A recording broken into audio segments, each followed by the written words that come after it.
Friends, welcome to memory of bio. आज हम लोग फिजिक्स के रोटेशनल मोशन चैप्टर को रिवाइज करेंगे।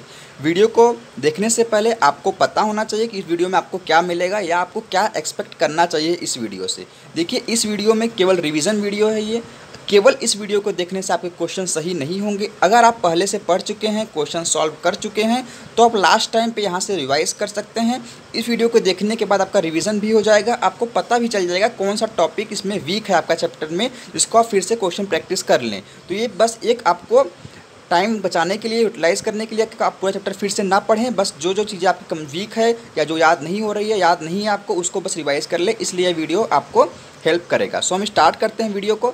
देखिए, रोटेशनल मोशन की जब बात करते हैं, कोई भी मोशन की जब बात करते हैं, अगर वो रिजिड बॉडी है तो उसमें मोशन कैसे हो सकता है? या तो वो डिस्टेंस ट्रेवल करेगा, या तो कोई वो डिस्टेंस ही ट्रेवल करेगा, जैसे ट्रेन हो गई या कोई भी व्हीकल्स हो गए, वो केवल डिस्टेंस ट्रेवल कर रहे हैं। दूसरी बात ये हो सकती है कि वो अपनी एक्सिस पे ही केवल घूम रहा है। जैसे हमारा अर्थ हो, समझिए अर्थ देखिए घूम भी रहा है, डिस्टेंस भी ट्रेवल कर रहा है, तो वो दूसरा, उसको बोलेंगे कंबाइंड, क्योंकि वहाँ पे देखिए डिस्टेंस भी ट्रेवल हो रही है। मतलब वो हमारे सन का, जैसे सन के चारों तरफ घूम भी रही है और अपने एक्सिस पे भी घूम रही है, तो वो क्या हो गया, कंबाइंड हो गया कि ये डिस्टेंस भी ट्रेवल कर रहा है, रोटेट भी कर रहा है। लेकिन कुछ ऐसी होती है जो केवल रोटेट करती है, जैसे हमारा डिस्क हो गया, किसमें डिस्क, सीडी में लगा वो कैसेट जो हो गया, वो केवल रोटेशनल करता है। तो इस तरह के तीन तरह के मोशन होते हैं, केवल ट्रांजिशनल या केवल रोटेशनल या दोनों कंबाइंड। वो सब चीज़ें कौन है थ्योरी वाइज। अब बात करते हैं रोटेशनल मोशन की। देखिए, कोई भी मोशन हो उसको अपोज करने के लिए एक फोर्स होता है, जिसको हम लोग इनर्शिया बोलते हैं। अगर ये रोटेशनल मोशन को अपोज कर रहा है तो उसको बोलेंगे मोमेंट ऑफ इनर्शिया। इसको निकालेंगे कैसे? इसको निकालने के लिए फॉर्मूला होता है, इसको आई से डिनोट करते हैं। फॉर्मूला होता है एम आर स्क्वायर, जहाँ पे आर क्या है, डिस्टेंस बिटवीन द पार्टिकल। अगर ये पार्टिकल के निकाल रहे हैं तो I is equal to M are square. अगर ये रिजिड बॉडी की निकालते हैं तो आपको इंटीग्रेशन करना पड़ता है, लेकिन जो कि आपके सिलेबस में नहीं है। कुछ चीज़ें आपके सिलेबस में जो है उसको आपको याद ही डायरेक्ट करना पड़ेगा, क्योंकि आप एग्जाम में इंटीग्रेशन नहीं कर सकते हैं। उसके बाद हम बात करें, जब देखिए रेडियस ऑफ गायरेशन क्या होता है, इसका फॉर्मूला आपको याद करना है, बहुत इंपॉर्टेंट है। K is equal to root I by M. K is equal to root I by M, ये आप याद रख लीजिएगा। उसके बाद हम बात करते हैं परपेंडिकुलर एक्सिस थ्योरम की। देखिए, कोई सिंपल सी बातें हैं। मान लीजिए दो एक्सिस मूव कर रही है, दो एक्सिस पे कोई मूवमेंट हो रहा है, आपको नेट निकालना है तो वेक्टर सम करना पड़ेगा, कोई नया चीज़ नहीं है। जैसे आई जेड इज, मान लीजिए जेड पे निकालना है तो एक्स एंड वाई का आपको नेट मोमेंट ऑफ इनर्शिया निकालना पड़ेगा। सिंपल सा फॉर्मूला है। इसका जल्दी ज़्यादा यूज़ नहीं आता है बस छोटे छोटे क्वेश्चन में आता है, ऐसे क्वेश्चन आते नहीं है, लेकिन आपको फॉर्मूले पते होने चाहिए। अगर वो पैरेलल एक्सिस की बात करें, मान लीजिए कोई एक्सिस है, उसके जस्ट मुझे सेंटर ऑफ मास का मोमेंट ऑफ इनर्शिया पता है, लेकिन मुझे जस्ट उसके पैरेलल पता करना है, जिसका फॉर्मूला होता है I centre of mass plus M D square, जहाँ डी डिस्टेंस है, परपेंडिकुलर डिस्टेंस है। ये फॉर्मूला आपको याद होना चाहिए। I is equal to I of centre of mass plus M D square. ये आपके दो फॉर्मूले इंपॉर्टेंट हो गए। अब हम देखते हैं, तो यहाँ पे कुछ जनरल बॉडी दी गई है जिसके हमें मोमेंट ऑफ इनर्शिया को निकालना है। देखिए, मैं आपको बताता हूँ, जिसमें जितने भी बॉडी है ना, आपको पहला तो याद ही करना पड़ेगा सेंटर ऑफ मास से क्या होता है। उसके बाद कि मैं आपको ट्रिक बताता हूँ, बस ध्यान से सुनिएगा। अगर आपको सेंटर ऑफ कहीं से भी किसी एक एक्सिस से डायरेक्ट नीचे गिर जाना है, मतलब परपेंडिकुलर है, अब उसके डायगोनल निकालना है, तो आप परपेंडिकुलर वाले मोमेंट ऑफ इनर्शिया को हाफ कर दीजिएगा। सिंपल सा ट्रिक है, उसको हाफ कर दीजिएगा, कितना भी हो उससे मैटर नहीं है। अगर आपको घिसकना पड़े, मतलब मान लीजिए सेंटर ऑफ मास थे हम लोग परपेंडिकुलर, अब आपको उससे जाके शिफ्ट होना है टेंजेंशियल, वो भी परपेंडिकुलर ही, तब आपको क्या करना है, 1 ऐड करना है। मतलब गिरना रहेगा तो हाफ करना पड़ेगा और घिसकना रहेगा तो 1 ऐड करना पड़ेगा। अब सिंपल सा देखते हैं। सर्कुलर रिंग का मान लीजिए फॉर्मूला होता है हमारा एम आर स्क्वायर, इसको आपको याद करना पड़ेगा। देखिए, ये हमारा परपेंडिकुलर एक्सिस पे हो गया, लेकिन जब हम डायमेट्रिक एक्सिस की जब बात करते हैं, तो देखिए मतलब परपेंडिकुलर में खड़े थे, अब सीधा वहीं पे गिर गए तो हाफ हो गया, एम आर स्क्वायर था, अब हाफ एम आर स्क्वायर हो गया। सिंपल सा है। अगर यही हम बात करें सेंटर ऑफ मास पे हमारा एम आर स्क्वायर था, अब वही हम अगर इसकी बात कर लें, टेंजेंशियली हम आ गए, मतलब हम घिसके, तो एम आर स्क्वायर से घिसके मतलब एक बढ़ गया, क्या हो गया, 1 m are square plus m are square 2 m are square. Simple सा। देखिए यहाँ पे इसके पहले देखिए, अगर हम बात करें टेंजेंशियल, वो भी लाइन ये इस तरह के केस में, तो हमारा यहाँ पर कितना था, देखिए पहले सीधे खड़े थे तो एम आर स्क्वायर था, गिरे तो हाफ एम आर स्क्वायर हुआ, और फिर हाफ होने के बाद हम घिसक गए तो एक जुड़ गया, तो half plus 1 3/2 m are square. Simple सा है, सब नहीं याद करना है, बस आपको पहला याद करना है और फॉर्मूला भी नहीं लगाना है, जल्दी से आपको ऐसे ही सोच लेना है। सर्कुलर डिस्क का भी ऐसे ही होगा, पहला तो आपको याद करना पड़ेगा हाफ एम आर स्क्वायर होता है। उसके बाद देखिए यहाँ पे हम सीधा खड़े थे, अब सीधे नीचे आ गए तो हाफ हो गया, उसका हाफ का हाफ 1/4। अब शिफ्ट हुए तो 1/4 + 1 5/4। सिंपल सी बातें हैं, ये सब चीज़ें आपको याद करनी पड़ेगी, पहली चीज़ याद करनी पड़ेगी, बाकी आपको हो जाएगा। एनुलर डिस्क की बात करें तो वहाँ पे देखिए 2 रेडियस होते हैं, तो सिंपल सा बात है हाफ सिंपल डिस्क जैसा ही है, बस रेडियस को ऐड करना है, तो हाफ m r1 + r2 मतलब r1² + r2 का स्क्वायर। तो ये आपको इस तरह से हो गया। उसके बाद हम जब बात करेंगे, कई बॉडीज़ होती हैं, तो ये सब चीज़ें आपको एक बार देखनी है, रीडिंग लगानी है, इसमें कोई डिफ़िकल्ट चीज़ें नहीं है। अगर आपको फॉर्मूले याद हैं तो क्वेश्चन हो जाएंगे और याद करने भी हैं, ये सब फॉर्मूले तो आपको याद रहते हैं। बस अब बात करते हैं इसकी, जैसे देखिए इनसे क्या करना है आपको, सिंपल सी बात है देखिए, और अगर एक्सिस के पास करा तो जीरो होता है। जैसे मान लीजिए कोई भी सिंपल सा रॉड है, उसके सीधे एक्सिस से पास करवा दो तो जीरो ही होगा। रॉड के देखिए बीच में कटा तो ml² होता है। तो ये सब चीज़ें आपको याद करनी है, इसमें कोई डिफ़िकल्ट चीज़ें नहीं है, ये फॉर्मूले आपको लास्ट टाइम तक याद हो जाते हैं क्योंकि आप बहुत दिन से याद कर रहे होते हैं। मैंने ट्रिक भी बता दिया आपको। देखिए क्यूब पे थोड़ा ध्यान दीजिएगा, ये क्वेश्चन जैसे क्यूब का जो ये फेस वाला है तो वो ma²/6 वो याद ही कर लीजिए क्योंकि क्वेश्चन डायरेक्ट आता है ma²/6। सो आई होप आपको देखिए और भी चीज़ें इसमें बहुत सी आप स्क्रीनशॉट ले सकते हैं, एक बार स्क्रीनशॉट लेके आप रिवाइज़ कर लीजिए। वैसे ये PDF मैं नीचे भी अपलोड कर दूंगा डिस्क्रिप्शन बॉक्स में, आप वहाँ से भी डाउनलोड कर सकते हैं। तो ये सब चीज़ें आपको रिवाइज़ करनी है एक बार लास्ट टाइम पे भी, और आई होप आपको पता भी होगा, कोई नई चीज़ें नहीं है ये। जहाँ पे दिक्कत है कि मैं बताऊँगा आपको। देखिए ये सब चीज़ें हो गई, अब बात करते हैं टॉर्क के बारे में। टॉर्क मतलब क्या होता है, सिंपल सी बात है फोर्स, बस एंगुलर होता है वो। जैसे हमारा फोर्स, जैसे टॉर्क = फिर फॉर्मूला याद कीजिए R/F, क्योंकि देखिए कोई भी चीज़ें जब आपको चेंज करनी रहे ना, जैसे वो सिंपल लीनियर चीज़ें फॉर्मूला है जिसमें R का मल्टीप्लाई करेंगे तो वो एंगुलर हो जाता है। तो टॉर्क = R×F, सिंपल सा बात है। अब लेकिन ये एक दूसरे के परपेंडिकुलर होने चाहिए, नहीं है तो आपको कंपोनेंट करने पड़ेंगे, तो फॉर्मूला क्या आएगा RF sin theta. I hope आपको समझ में आ गया होगा। अब बात करते हैं एंगुलर मोमेंटम का और मोमेंट ऑफ इनर्शिया का। देखिए एंगुलर मोमेंटम क्या होता है, हमें मोमेंटम पता है क्या होता है। मोमेंटम मतलब होता है चेंज, मोमेंटम मतलब होता है हमारा mv, सिंपल सी बात। अब मैंने बोला क्या, अगर उसको एंगुलर करना है तो r से मल्टीप्लाई कर दो, तो क्या हो गया mvr। लेकिन देखिए ज़रूरी नहीं है कि वो परपेंडिकुलर हो, लेकिन हमें होना चाहिए तो साइन थीटा लगाना पड़ेगा, तो mvr sin थीटा, ये हमारा फॉर्मूला हो गया एंगुलर मोमेंटम का।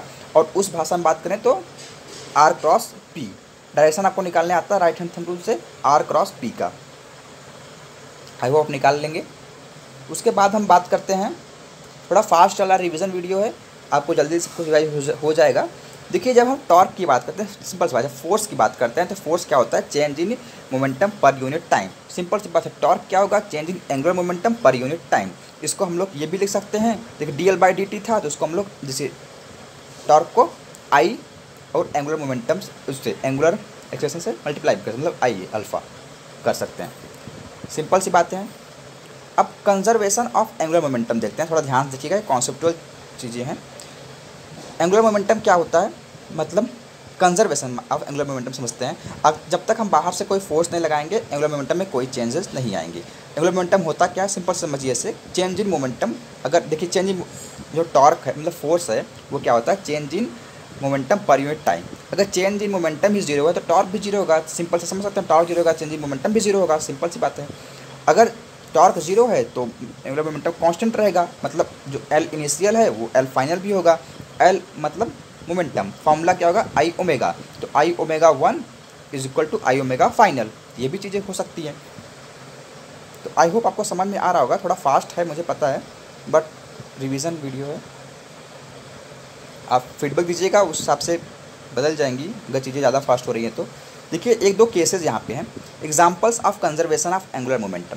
जैसे कोई पर्सन, कोई जैसे घूमते हैं ना जिम्नास्टिक या तो डांसर, मान लीजिए गोल गोल राउंड घूम रहे हैं, अगर दोनों हाथ फैला करके, तब देखिए हाथ फैला रहे हैं तो रेडियस बढ़ जा रहा है, तो उसका एंगुलर मोमेंट I मतलब मोमेंट ऑफ इनर्शिया बढ़ जाएगा, mr² हो जाएगा। लेकिन अगर वही हाथ सिकोड़ लेते हैं, वो अपने बॉडी के पास लाते हैं तो r कम हुआ तो mr² का वैल्यू कम हो जाएगा। अब बात करते हैं टॉर्क की, तो टॉर्क में क्या होता है, आई ओमेगा होता है। देखिए आई हमारा कम हो रहा है, तो डेफिनेटली बात है कांस्टेंट है, टॉर्क एक्सटर्नल फोर्स 0 है, तो आर को, तो हमें इसको ओमेगा को बढ़ाना पड़ेगा। मतलब अगर आप हाथ फैला के घूम रहे हैं और फिर से हाथ को आप अपने बॉडी के पास लाते हैं तो आपका स्पीड, एंगुलर वेलोसिटी बढ़ जाएगी। सिंपल सी बात है, वही कॉन्सेप्ट इसमें भी है।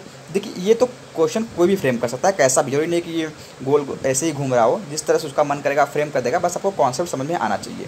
अब ये देखते हैं कोई बॉडी, कोई रिंग डिस्क घूम रही है, आप उसमें सेंटर की तरफ भागते हैं तो क्या होता है। देखिए सेंटर की तरफ भागेंगे तो आपका मास सेंटर के पास शिफ्ट हो रहा है, मतलब रेडियस कम हो रही है। रेडियस कम हो रही है मतलब मोमेंट ऑफ इनर्शिया कम हो रही है, और मोमेंट ऑफ इनर्शिया कम हो रही है, डेफिनेटली बात ओमेगा बढ़ेगा, एंगुलर वेलोसिटी बढ़ेगी। अब एंगुलर वेलोसिटी जब बढ़ेगी तो टाइम पीरियड कम होगा, सिंपल सी बात है। ये सब चीज़ें आपको कॉन्सेप्चुअल है ज़्यादा। अब देखिए यहाँ से थोड़ा आप ध्यान दीजिएगा, आता है यहाँ से काइनेटिक एनर्जी वाला कॉन्सेप्ट। यहाँ से देखिए पिछले वाली चीज़ें सबको आती है क्योंकि मतलब एक इजी टास्क है। अब आगे से देखते हैं थोड़े ध्यान से। काइनेटिक एनर्जी की बात करते हैं तो सिंपल सी बात है, हाफ mv² होता है। वही रोटेशनल की बात करें तो हाफ आई ओमेगा स्क्वायर हो जाएगा। सिंपल सी बातें, हाफ आई ओमेगा स्क्वायर को हम डिफरेंट फॉर्म में लिख सकते हैं। आप डिराइव भी कर सकते हैं, याद भी कर सकते हैं, जैसा आपकी एबिलिटी है। अगर आपको फास्ट डिराइव करने आता है डिराइव कीजिए, अगर लर्निंग पावर अच्छा है तो याद करिए। तो ये सब चीज़ें सिंपल हो गई। अब हम बात कर लेते हैं, अगर रोटेशनल वर्क की बात करें, work is equal to force into displacement होता है। तो rotational work is equal to force मतलब क्या, टॉर्क, डिस्प्लेसमेंट मतलब क्या, एंगुलर डिस्प्लेसमेंट। तो ये सीधा सिंपल सी फॉर्मूला हो गई। अगर टॉर्क कांस्टेंट है तब, टॉर्क कांस्टेंट नहीं है तो आपको इंटीग्रेशन करना पड़ेगा, जो कि आपके केस में नहीं होता है, होगा भी तो बहुत छोटे लेवल का होगा इंटीग्रेशन। फिर हम बात करते हैं work done by the torque, simple बात, चेंज इन काइनेटिक एनर्जी। ये सब चीज़ें देखिए सेम लीनियर वाला क्वेश्चन लगाने हैं, बस आपको फॉर्मूले में बदलने आना चाहिए। पावर की बात करें तो पावर होता है change in work done upon time.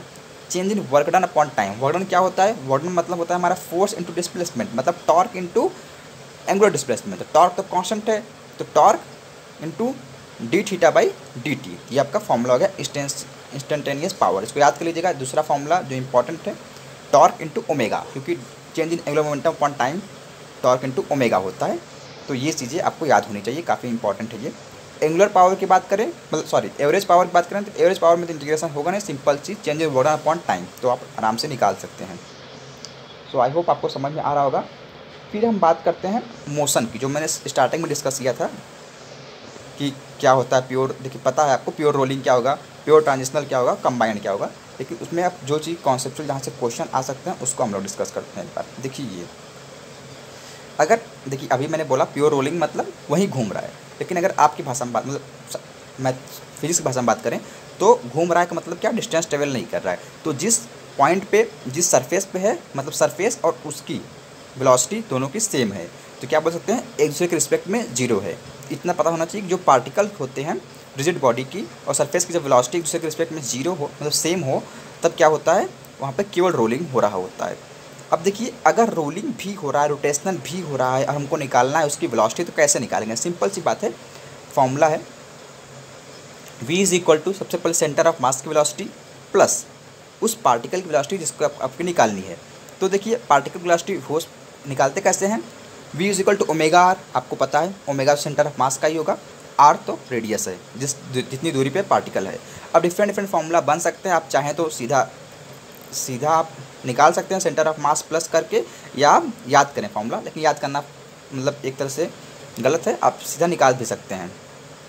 जैसे देखिए ये अगर एंगल सेम है, दोनों का सेम जगह पे है, तो सिंपल सी बात है ऐड हो जाएंगे, 2 सेंटर VCM हो जाएगा, सेम पॉइंट पर निकालना है। तो ये सब चीज़ें आसान है, बस आपको इतना पता है कि ट्रांजिशनल प्लस रोटेशन को ऐड करके रोलिंग का आ जाएगा वेलोसिटी। अब हो सकता है एंगल डिफरेंट हो तो आपको ये वेक्टर का फॉर्मूला लगाना पड़ेगा, आप वो भी लगा सकते हैं, या तो आपको पता है अगर वैल्यू सेम है तो 2v cos थीटा बाई 2 आएगा, आपने वेक्टर में इसको पढ़ा होगा, 2v cos थीटा बाई 2 आएगा।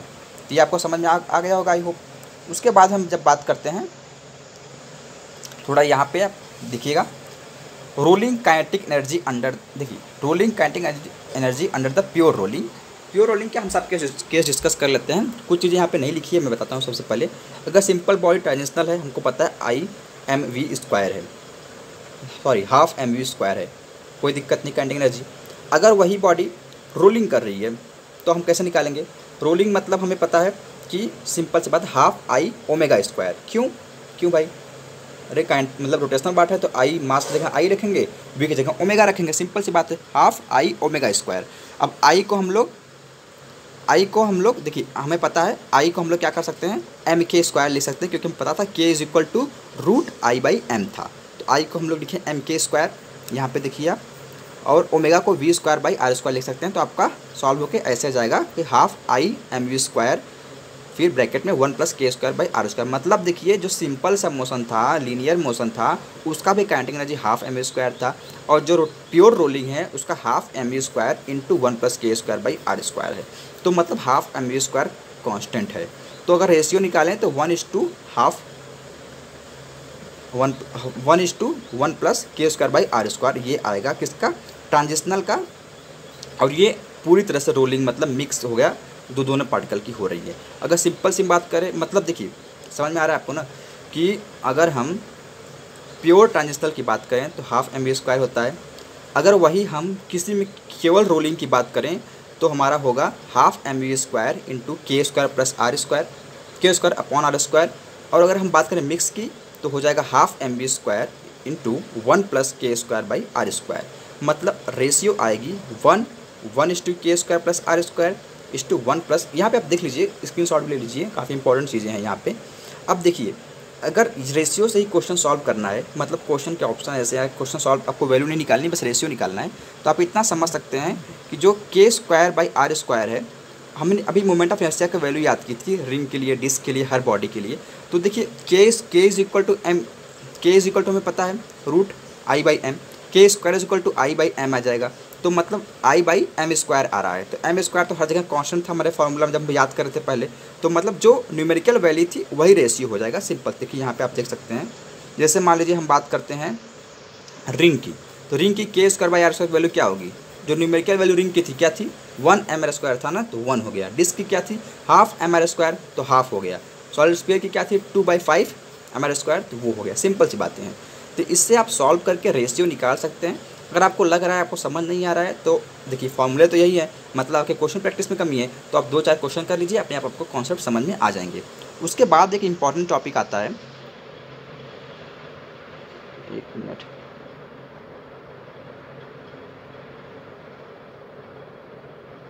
यह टॉपिक देखिए, rolling motion on the incline plane. इसके फॉर्मूले ये हैं, वी रोलिंग। लेकिन मैं आपसे बोलूँगा, देखिए फॉर्मूले पे डिपेंड रहना अच्छी बात है, आप याद भी कर लीजिए, लेकिन एक बार ना इसको ज़रूर रिवाइज कर लीजिए, क्योंकि मुझे लगता है कि इस बार तो क्वेश्चन यहाँ से आएंगे, क्योंकि ये टॉपिक सबसे मतलब रोटेशनल मोशन का सबसे इंपॉर्टेंट टॉपिक माना जाता है, और थोड़ा हार्ड भी टॉपिक है दूसरे के कंपेयर में। थोड़ा यहाँ पर डाउट भी आता है कि कौन पहले पहुँचेगा, मतलब के स्क्वायर बाई आर स्क्वायर के हिसाब से रिंग पहले पहुँचेगा, डिस्क पहले पहुँचेगा। तो ये सब चीज़ें काफ़ी इंपॉर्टेंट है। एक बार अपने नोट्स से आप एक बार इसको रिवाइज़ कर लीजिएगा, इसको मतलब इग्नोर मत कीजिएगा, क्योंकि ये पूरे चैप्टर को मत कीजिएगा चलेगा, क्योंकि पूरे चैप्टर तो आसान है, आपको रिवीजन कवर हो चुका होगा, लेकिन इसके क्वेश्चन प्रैक्टिस को और एक बार पूरे थ्योरी बेस्ड को इस टॉपिक के रिवाइज कर लीजिएगा। सो आई होप आपका रिवीजन मैंने करवा दिया होगा। देखिए एक चीज़ और आप देख सकते हैं, अगर सिंपल से रोलिंग भी कर रहा है और डिस्प्लेसमेंट निकालना है तो सिंपल सी बात है, कोई भी चीज़ साइकिल से आप घूम रहे डिस्प्लेसमेंट निकालना है तो क्या सिंपल सी बात है, जितना जो व्हील है हमारा उसका पेरीमीटर जितना होगा वो निकाल लेंगे हम लोग इंटू आर। तो 2 मतलब पेरीमीटर ही कवर करेगा ना इंटू टाइम करके, तो वो सिंपल सी बातें हैं। देखिए यहाँ पे displacement of the lower most point कितना होगा, जितनी बार वो घूमेगा, सिंपल सा फॉर्मूला है उसका 2πr। आई होप आपको समझ में आ गया होगा, आर बड़ा वाला वो रेडियस नहीं। सो आई होप आपका रिवीजन कंप्लीट हो गया होगा। कोई भी डाउट हो कमेंट सेक्शन में पूछ लीजिएगा, हम जल्दी जल्दी आपके पूरे रिवीजन करवा देंगे। आप चैनल को सब्सक्राइब कर लीजिए। So thanks for watching the video and best of luck for your NEET 2020।